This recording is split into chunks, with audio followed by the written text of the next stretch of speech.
The civil strife, political violence, whatever you want to call it across the country has been getting crazy. The White House is vowing to crack down on the rising number of Tesla attacks at car dealerships across the country. KTLA Samantha Cortese joins us live with more on the wave of vandalism in protest of Elon Musk and his role in Washington. Sam? Hi, Sharon, Micah. The ATF and FBI are collaborating with federal, state, and local law enforcement to investigate acts of domestic terrorism surrounding Teslas. Teslas are being torched across the country. Dealerships shot up and set on fire. Spray paint to vandalize and make a statement. People in Southern California are getting notes on their Teslas, calling them complicit for owning electric cars. People are protesting Elon Musk's role within President Trump's White House, leading the Department of Government Efficiency's cuts to federal spending. Website DogeQuest is doxing alleged Tesla owners all over Los Angeles, Orange, and San Bernardino counties. Creators claim they will delete people's information once they prove they've sold their Tesla. Attorney General Pam Bondi called Tesla vandalism domestic terror. Property being destroyed or at least damaged by people that for political purposes. So this really is domestic terror. Former vice presidential candidate and Minnesota Governor Tim Walz is taking some heat over this reaction to the American car company's stock dropping. They've got that little stock app. I added Tesla to it to give me a little boost during the day. 225 and dropping. Is Tim Pool right? Are we entering a civil war? That is what we are going to be exploring in this episode, guys. And while we do it, we are going to be debunking the narratives that the left is building their entire Resistance 2.0 on, man. So if you guys like the content, please like and subscribe and share this video with someone you know, man, especially if you know someone who's caught in that mainstream bubble. This is a great video to step-by-step break down how their TV is lying to their face. So we know we covered this. The InfoWars reporters getting swatted, having the cops called in full gear, pulling them out, people impersonating them, claiming to be them, saying they're gonna end their whole family. And it's not just InfoWars reporters. There's another element of political hate crimes growing in the country as multiple conservative and MAGA figures have become targets of so-called swatting incidents at their homes. Pam Bondi responded directly, so at least it looks like they're taking it seriously. They are meant to terrorize the individuals within the homes, and they risk the lives of law enforcement officers. Can you imagine a family sleeping in the middle of the night and police officers banging on your door, thinking that a violent crime is being committed within the home when a family is sleeping? There could be violence on both ends of that. They're extremely dangerous, and at the Department of Justice, we take these very, very seriously. That's great and all. I'm glad that they want to look like they're coming out and doing something. That's always important, hit the ground running. But what I'm seeing is there's no pressure relief valve. Let me put it to you this way. Rosie O'Donnell just came out in Ireland on their Late Late Show promoting already debunked leftist narratives about the 2024 election being stolen, and her explanation. You guys got to hear this, man. It's like logical reasoning's out the window now. You stuck out the last Trump presidency. Mm-hmm. What's different about this one for you that made you realize you're out? I want to break down the perspective that she's about to share because she's about to lay out the left's Resistance 2.0, the manifesto, essentially. Well, right away was the problem with Project 2025, which the Heritage Foundation put out, and it detailed what they wanted to do. Oh, does she mean like how Project 2025 seeks to obliterate sexual and reproductive health and rights? But then after that, the RNC committee approved dropping national limits on abortion from the party platform. That's interesting, because I thought the Heritage Foundation was the secret oligarchy that controlled all of the policies of the Republican Party. So I don't know. I'm just kind of a little confused right now. And I felt that anyone who read that would not be able to sleep as an American. What type of stuff was in that? Well, gutting all of the social programs, as he has been doing. Just the other day, he disbanded the Department of Education. And I have a child who has autism, and that child will be denied services, and many, many autistic children, because the funding for these programs for special needs children comes from the federal government as well as the states. And it's going to be disastrous for children on the spectrum. Except what Trump actually said was special needs funding for schools will be fully preserved and will be handled by the Department of Health and Human Services. So she's 0 for 2 on the reasons why she upended her entire life to move to Ireland. And that was terrifying. But the biggest reason that it was different than the first time he was in office. Oh, the biggest reason. This has got to be something real. This one's got to be something that's actually happening, right? Is because of the Supreme Court giving him ultimate power, the powers of a king or a monarch.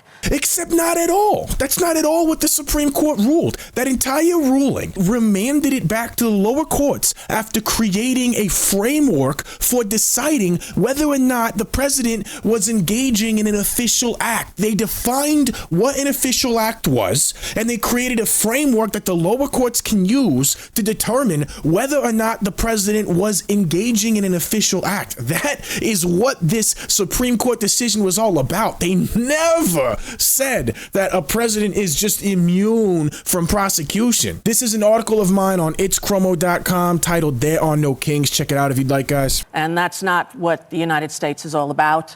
And it's a terrifying prospect. And in fact, what has happened since he's taken office has been terrifying, I think, for the world and definitely for the United States of America.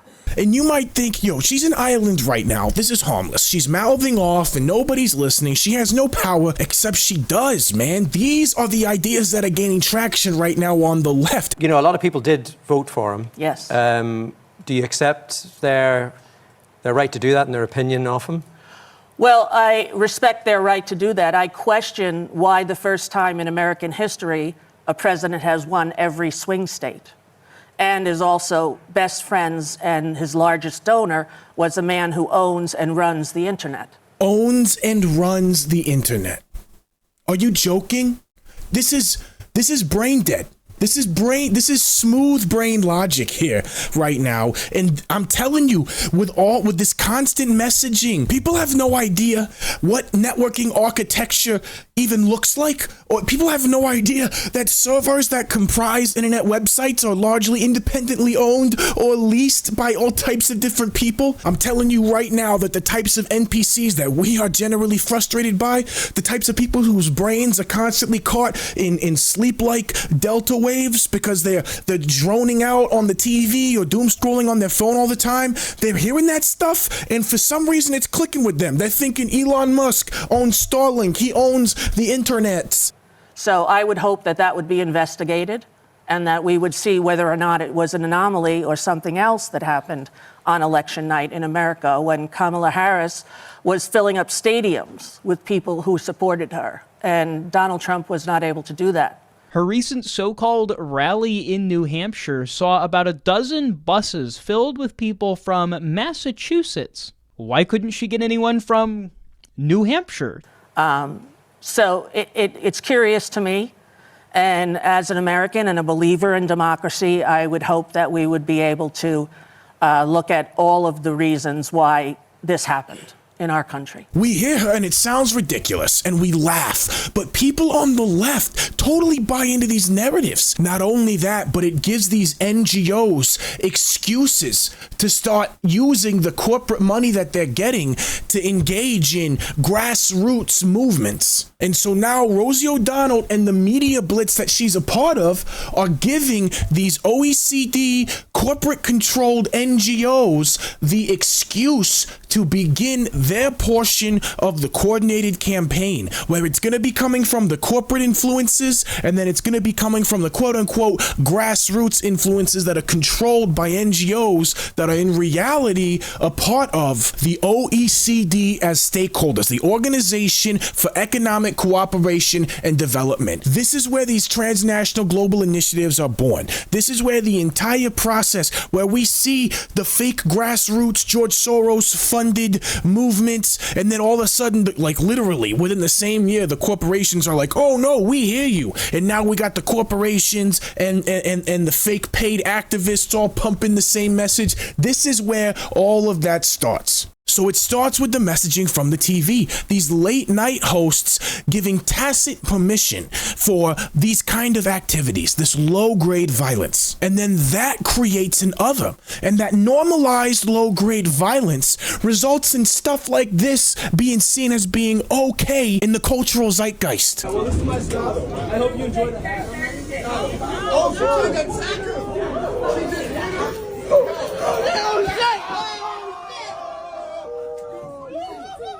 angry because she was driving a Tesla. Gets out and walks straight up to my door window. So I crack my window and I said, what is the problem? And he goes, you need to sell your car. This is not a car. You're driving it. You need to sell your car. Tonight, authorities say they arrested a man after he vandalized a Salem Tesla dealership, throwing explosives and later firing off a gun. Isn't it awesome? Isn't it amazing living in the middle of a fifth generational Cold War? I mean, it's wild watching these disparate factions respond to one another using cultural manipulation and elements of the media. We are in the middle of a psyop on a psyop, and they're using us as the pawns. And it's just crazy to see, man. Where do you guys think we go from here? Sorry about the video being so long, guys. There was a lot to fit in, and I wanted to debunk each of her points. She's the perfect example. I mean, she espoused their whole narrative right there in one go. It was the perfect opportunity to just pick it apart. And it gave us a chance to lay out the whole system, the media apparatus, moving through the NGOs' connection to the OECD, the Organization for Economic Cooperation and Development. That's where they established their policies, their directives, and the narratives that they're going to use to push that agenda forward, right? And then so they've got their stakeholders that they work with, the NGOs and corporate interest, and then they create together an environment, an atmosphere that manufactures consent in the populace and allows them to also subvert national sovereignty. Anyway, guys, thank you so much for sticking through this one. And if you like this, you'll definitely like all my other stuff.